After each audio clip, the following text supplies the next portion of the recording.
So around around that time of the retreat, my monastic teacher would usually say something along the lines, if you're cooking rice, don't open the lid too soon. Even if the baby is crying from, is hungry, if you feed it uncooked rice, nothing good will, come out of it.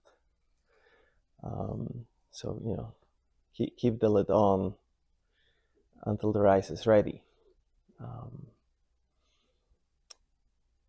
So, obviously our body minds are having their own rules, right? And there are points where we kind of get a little bit tired or antsy, or we have enough of this whole thing. But it's good to remember that it's just a part of the program. That's how it goes.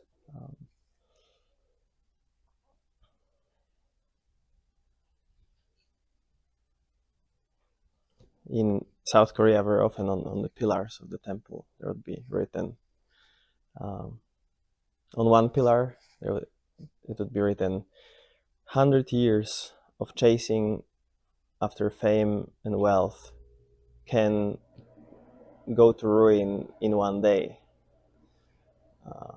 One day of looking deeply within your own experience can become a treasure for limitless lifetimes. So even,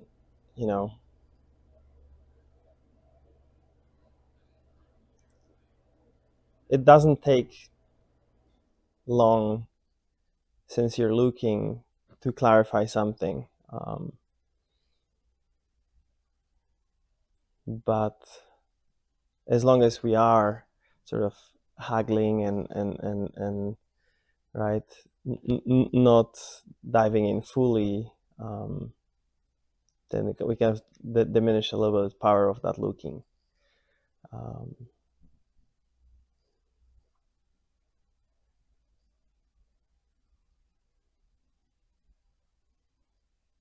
So there's different ways in which, like, our mind tries to stay in a driver's seat, right? And often it's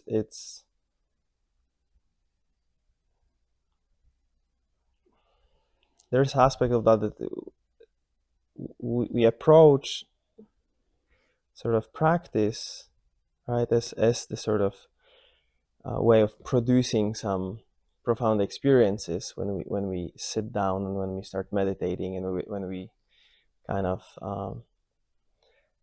but almost as soon as that kind of formal time is over, it's like immediately there's something that comes back online, right? It just and almost like, I mean, not of course not for everyone, but it happens often that it's just like there's this immediate, like, kind of pulling back some familiarity.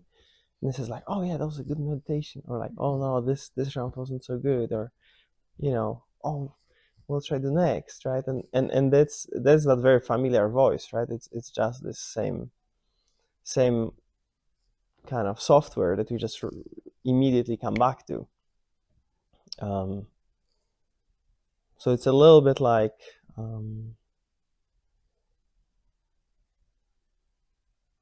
I guess there's many traditional metaphors, right? One of them is boiling water, right? If you put on the kettle, like on a fire, on a gas stove, and you boil it a little bit, and then you take it off, right? And you boil it a little bit and take it off, right? So there's a certain amount of persistence, right, that takes the water to boil, actually. I'll turn this on. So that kind of off and on approach, it's natural that our bodies and minds have, right, there's in breath, out breath. We kind of work in those cyclical ways. So it's not like necessarily the idea is to strive for some kind of constant thing, but at the same time there is a way in which, especially if you're a little bit tired or of silence or something, that can kind of pull back to to that familiar perspective, right? And then kind of lose actually what our seeing is showing us, right? If we clearly see, like if we look, for example, like when we look and we investigate and we see that there is nowhere to be found this thing called separate self, right? Me. Like we go and examine that, and we can see, and suddenly there's this like spaciousness, and like we see, oh, there's just those composite elements, right? There's sensation, there's sound, there's this, there's that, but yet in the midst of it there's nothing, there's no central kind of agency, right? There's nothing binding it all, right? There's just the composite elements, and we can see that clearly, and we sit, and then the bell rings, and suddenly it's like, oh yeah, that was cool. I think there's this kind of commentator coming in, and so it's like, wait a minute, like who said that, right? Like why does it we why is it that we kind of pull back immediately to that familiarity and be like, oh, just taking on that lens immediately, and kind of not questioning it, and like 5 seconds before we were like, it was very clear, right? Like that perspective is not the case. So there is something, of course, and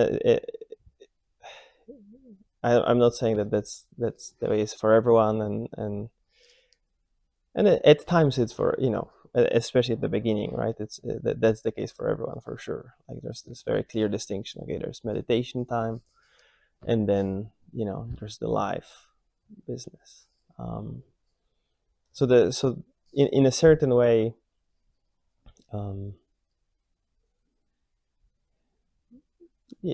practice is really potent when there is like a sense of or not a sense, but when we are not letting ourselves, or like not kind of like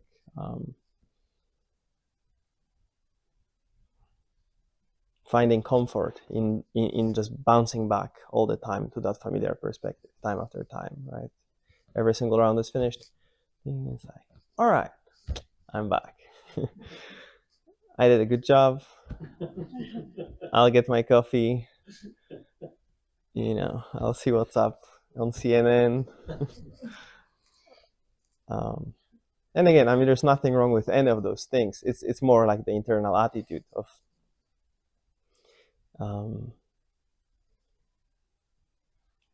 in a certain way, it's almost like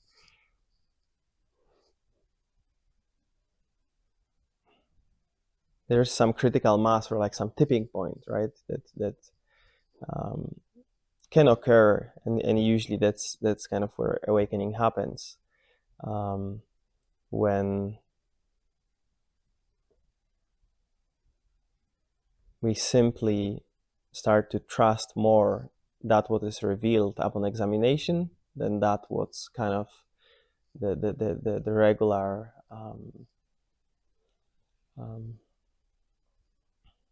familiar view that is just very easy to reconstruct, and very easy to pull back to, and almost kind of easy to not notice that, right? There's just this like, oh, here I am. So we can, it's possible to just even like make it make the point to especially just watch what happens when the bell is rung, the last bell, not the first bell. The last bell is the crucial bell, right? Like when the bell rings, the end of meditation, and then suddenly it's like, what happens in this one instant when suddenly it's like, right? Is there some kind of transition, and how does it happen, right? Because that's the very mechanics of that whole old familiar way of being, just staying strong, staying in charge. um,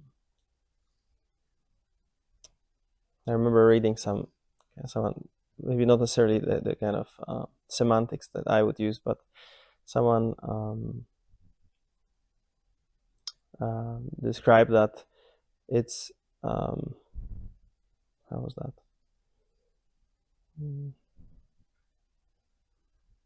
It's like at first we are a human being thinking that we are having spiritual experiences, but then we find out that we are the spirit that has human experiences, right?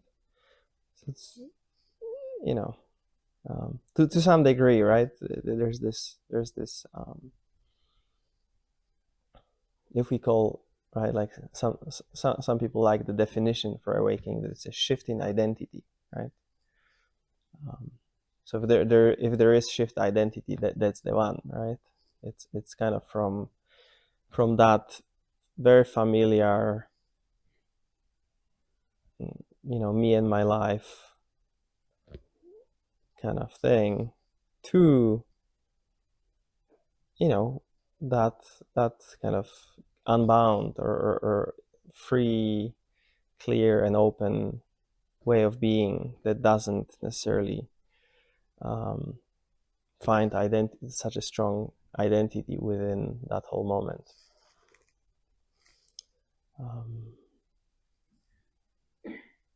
So it's worth watching, especially that if we look at retreat, right, like I said, having those stages, which has its own risks, but this kind of later part of the retreat is this kind of combination of things, right? Like there is a lot of momentum of all the practice that has been done, and clarity, but yet at the same time our bodies and minds don't like monotony in some way. That's how we are wired, just to variety with everything, like food or this or that. Just we get tired of things. So it can be that there can be this kind of like little squirminess and sort of wanting to jump out of what's happening, but then there's also kind of weak sort of energy and collective silence that was accumulated. So it's just a matter of like being somewhat careful, and especially like see those times where when we basically revert back to the old ways, and suddenly it's like and it's really interesting because it's so clear that it's also like this thing comes from having a time frame, having that point of reference, because on, let's say, week-long retreat, that starts to happen around like sixth day, right? On a month-long retreat, that might start happening in the third week, right? And in a 90-day retreat, it will start happen like way after 2 months, right? So it's clearly it's a point of reference that just as this whole time frame that we think of, that makes just those reactions appear in those ways.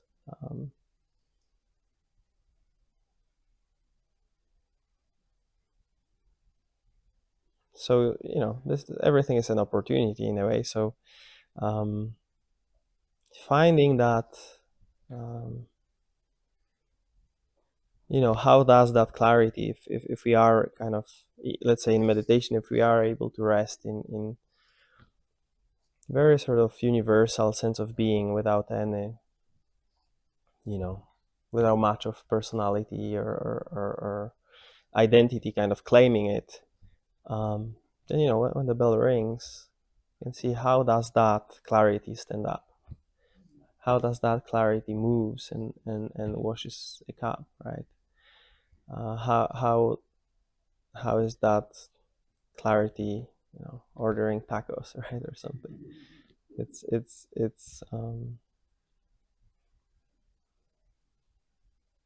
and it's not, it's not necessarily about like carrying something, right? It's not about like, because that's one of the ways also, like there's like when there's a subtle meditator or doer behind everything we do, then it's like almost, right, like we're trying to capture this state and kind of carry it through what's happening. But it's more just simply being on the outlook for that familiar perspective, wanting to kind of just take hold back and allowing it just to relax, and then seeing how all those activities unfold within that clarity. So it's not like holding the clarity and trying to drag it through activities. It's more of like letting those activities unfold within, this open, vast, um, empty clarity. So that's why in China they had this famous concept, Wu Wei, right, which basically means non-doing, not doing, right? And it doesn't mean that you do nothing. It simply means that when you are in right, the I guess in China they like the word Tao, right? The way, which basically it's, you can say it's totality. It's it's a whole thing. So if you act in accordance with Tao, then it's non-doing. Even if you're busy all day long, that's a non-doing, which means it's not creating anything extra, not adding anything. It's simply, those activities unfolding, within Tao, within the whole thing.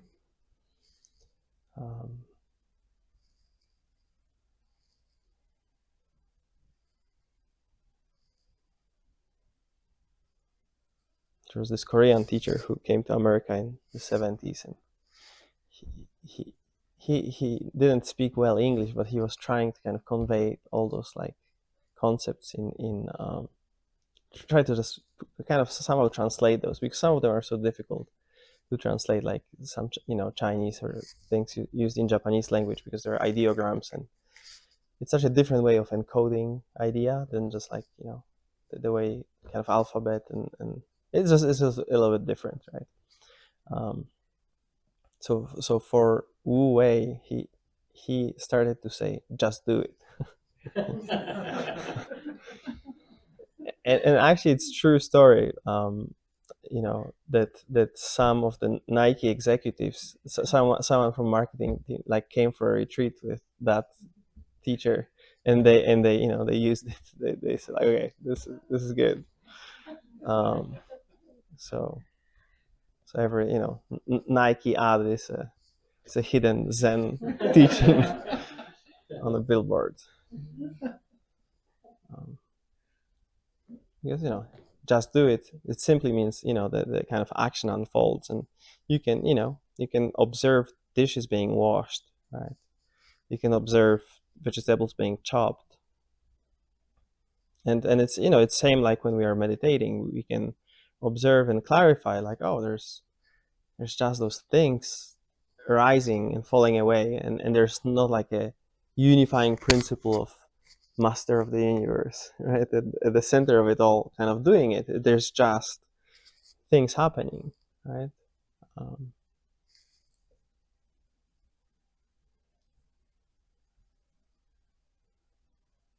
yeah, I remember first time when I was reading I Am That by Nisargadatta Maharaj, and he was saying there somewhere like something, I don't remember exactly, but something like, walking and speaking happens to me exactly like digesting food happens to you.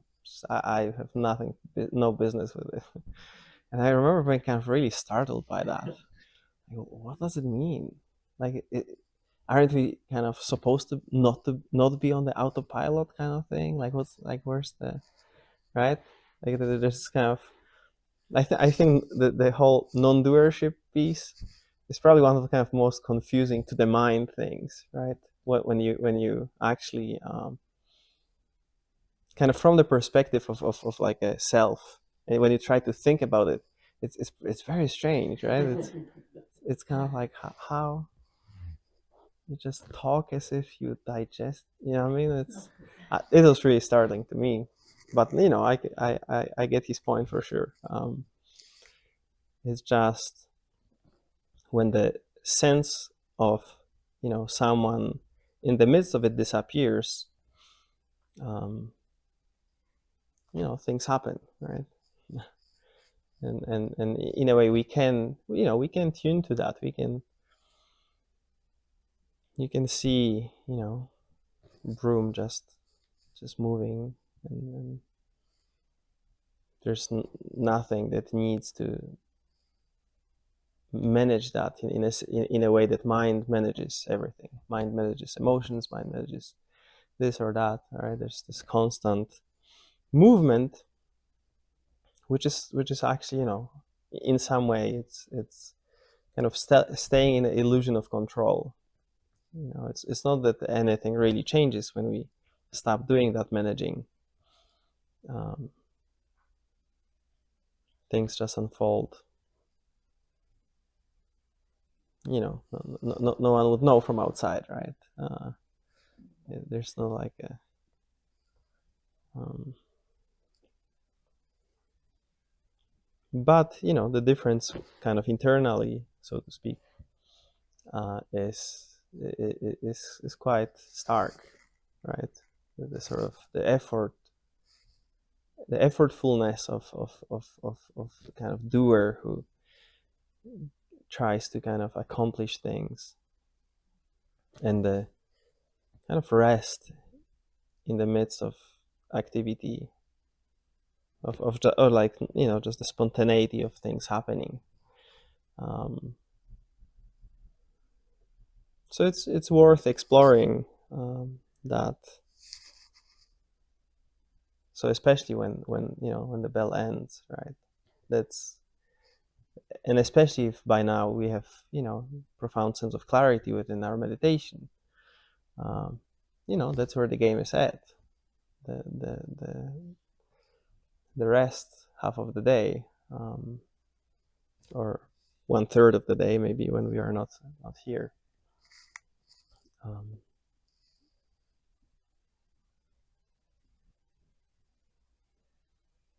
how is it to um,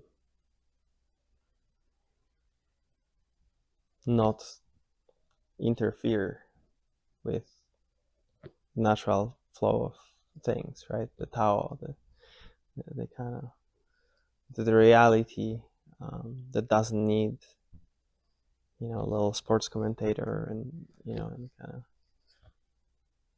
of the whole extra layer that mind tries to impose on it.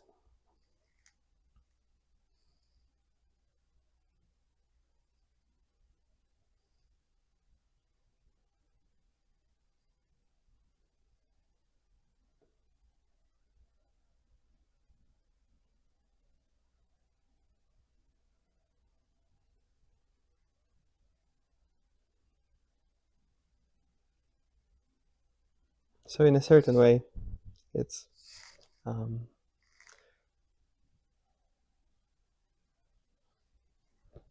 one can say that as far as this process goes, we try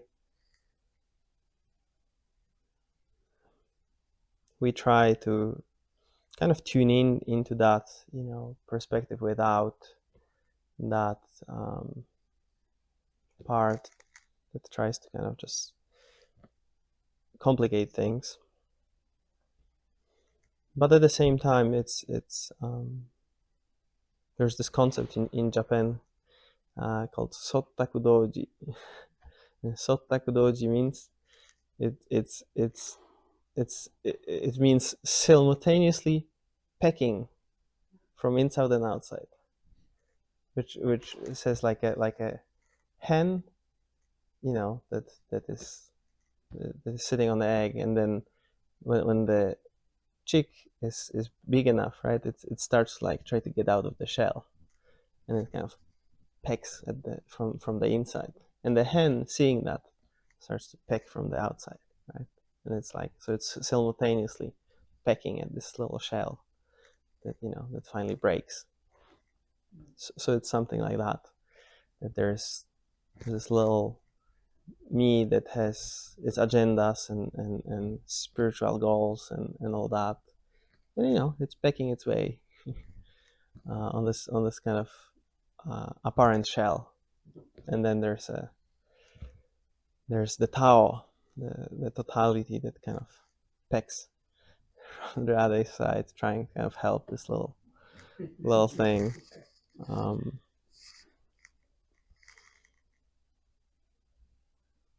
So that's why, in I guess in Asia, maybe in like a Buddhist traditions, there's kind of a little debate between self power and other power, called jiriki and tariki, right? So, which means there are traditions that kind of emphasize the sort of your own effort, right, and kind of like doing it by yourself. And then there are traditions that emphasize more of like a grace aspect, right? Something from outside that we kind of just entrust ourselves into, and that act itself has liberating quality, right? So the Pure Land school that prays to Amitabha Buddha, right, and Zen tends to fall on this a little bit of a spectrum of like you do it, right. But it's very interesting that sometimes that's also like a version of Zen that is in the West, and everybody's saying like, oh, Buddhism is not a religion, it's a philosophy, it's a way of life, right? Like you hear it all the time. But I mean, Buddhism is religion. There's a lot of just religious beliefs and all that in the kind of the sort of mass group, sort of collective way of understanding Buddhism. Also, there's like, of course, like in every tradition, there's like more esoteric or inner, kind of more direct pointing style. But even in that, in Asia, there's always some component of some degree of devotion, or some aspect of entrusting yourself to something beyond your limits, and it has its power to. So this kind of dry version of like, just that, which is sometimes presented in the West, is just it's just about technique, and you apply it, and you do the right thing, and that's it. But often, like in the book that I think it was mentioned at some point by Angelo, that Esha and I are publishing, it was very interesting. This great Zen master, she would always, whenever someone was just pushing and pushing, and they used the kind of effort path, whenever they were like just kind of, it felt like they were doing everything right, but yet something just not really inducing that insight. She would always say like, you have to entrust yourself fully to however you want to call it, like Kanon Bodhisattva or whatever else, right? But there's this act of entrusting ourselves into something beyond ourselves, right?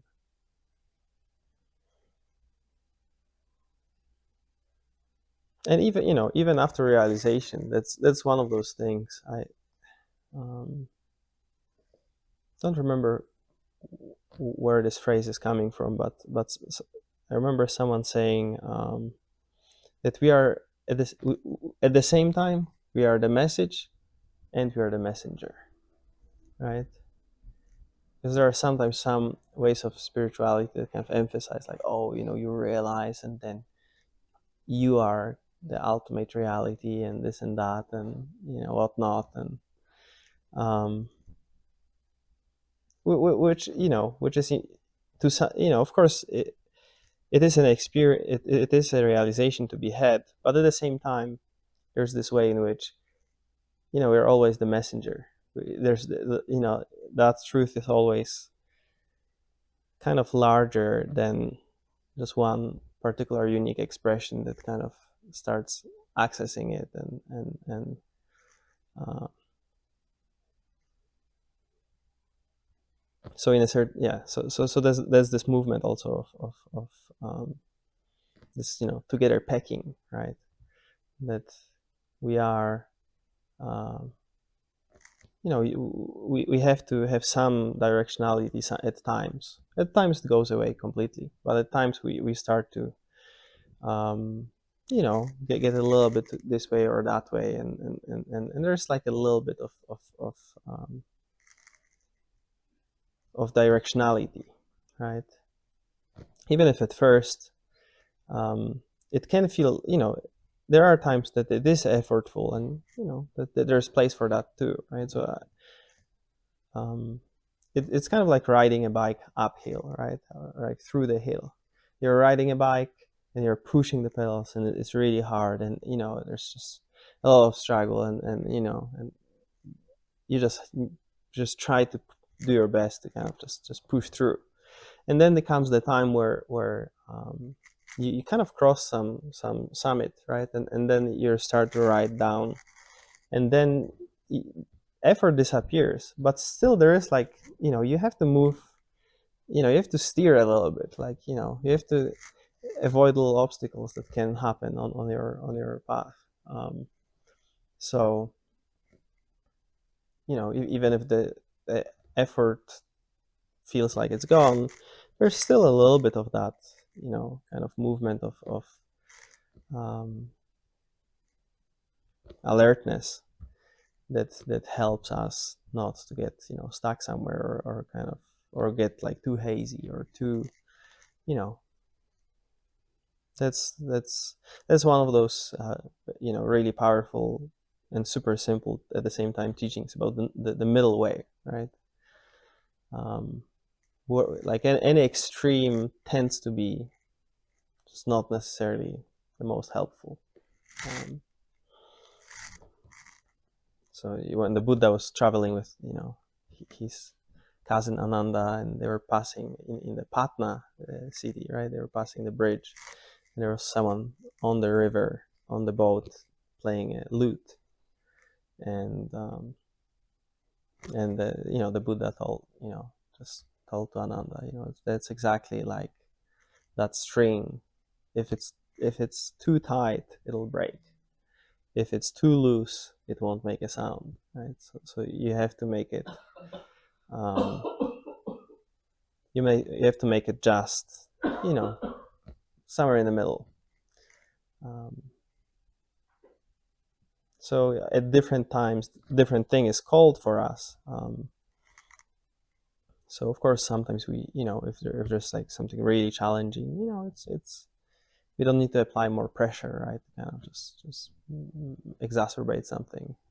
But if we feel like, we're kind of starting to uh, cruise, and just find ourselves kind of bouncing back time after time to this kind of familiar perspective, and uh, counting days, and you know then it is a sign of we can just try to look at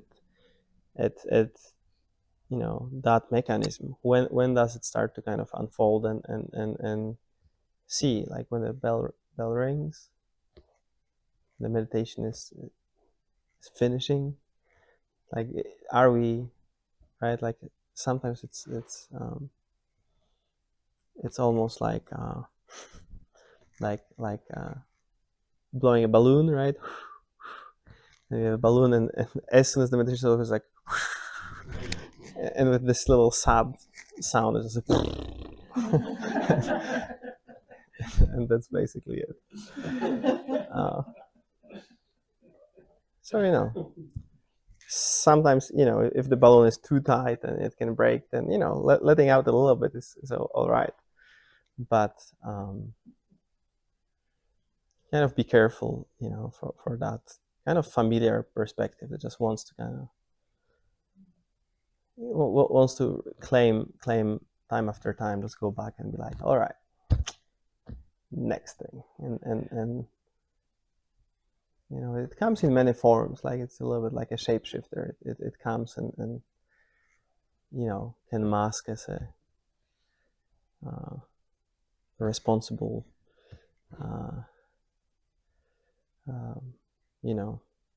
someone who has something to do, and or or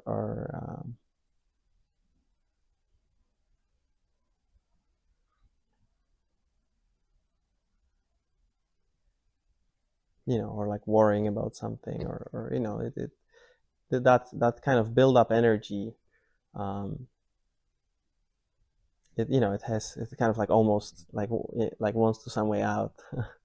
So in Korea, when we used to do, like, I mean, they do all the time those 90-day long retreat.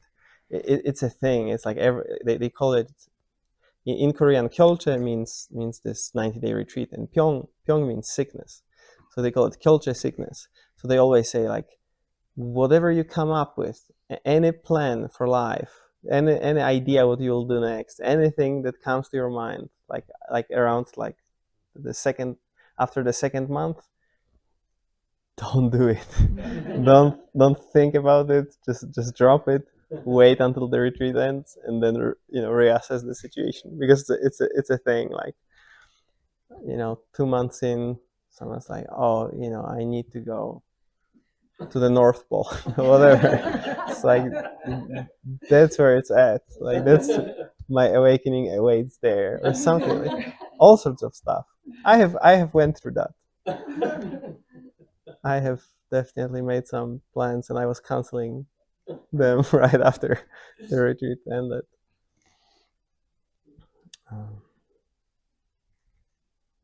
So it's just kind of understanding those mechanics, those how things are in those retreats. It's sometimes helpful just to kind of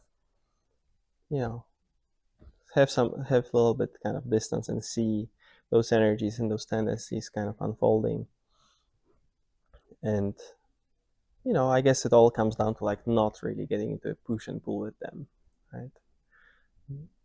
But again, some of them are more sneaky because they just feel so familiar, right? So it doesn't feel like we are going into some reaction, because it just immediately, it happens so many times that it's very familiar. But when the bell rings, right, the reaction is just, all right, that's that was a good one, or that was a bad one, and now